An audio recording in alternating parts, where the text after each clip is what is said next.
My grandma, Barbara Hebda, was born on July 15th, 1946. She was one of 4 children, and they grew up in the outskirts of Detroit, Michigan. When my grandma was very young, she remembers her family getting their first television. The television and equipment were very large, but her family appreciated it. The television screen was very small compared to the televisions of today, but it was what brought them the information that they received on those 3 channels. A few years later, they got a home phone. This phone was a party line, which meant that you shared the line with someone else and you didn't possibly know who. Each phone had a different phone number, but the line could only be used with one phone at a time.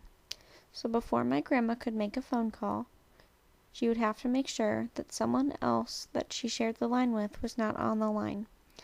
And the increasing amount of technology that was created really influenced her life, especially as a late teenager.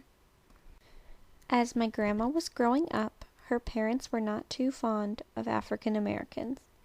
My grandma strongly remembers hearing the news about the Rosa Parks.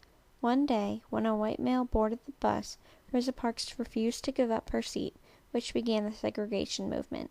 The segregation movement went on through my grandma's young life, and later, when my grandma was about 15 years old, John F. Kennedy was elected to become President of the United States.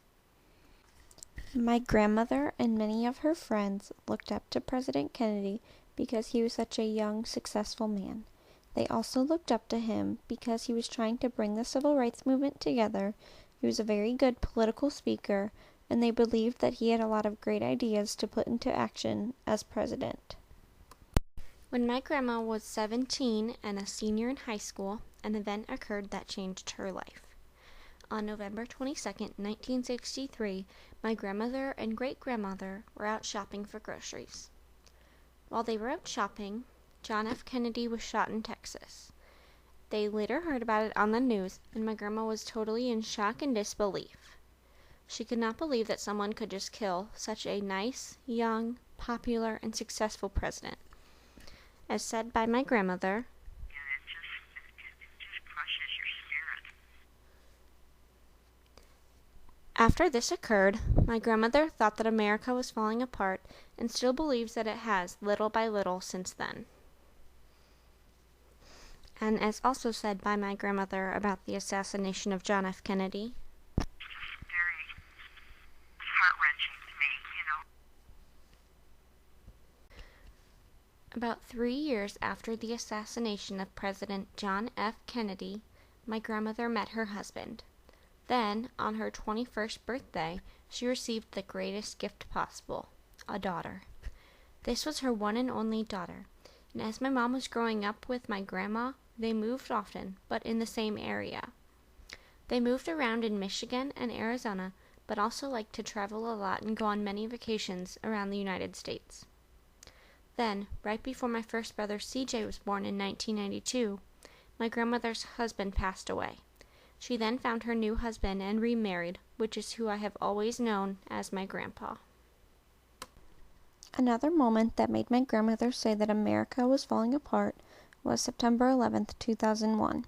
My grandmother was on vacation with my grandpa in California, and when they woke up, it was around noon in New York. This event really shocked my grandparents because they were almost 3,000 miles from home, and there wasn't anything that anyone could do. This event, along with the assassination of John F. Kennedy, made my grandma believe that America was falling apart. A few years after September 11th, my grandparents moved to Florida. Since moving there, they got to see the last 3 space shuttles go off, which was a big deal for them. My grandparents loved to watch space shuttles.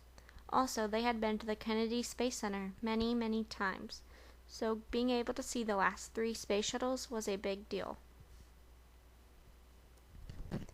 My grandmother will never forget her past, and the world will never forget these events either.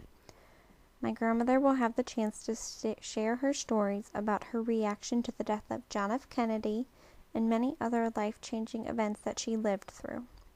She hopes that these stories are passed on through generations and hopefully not forgotten.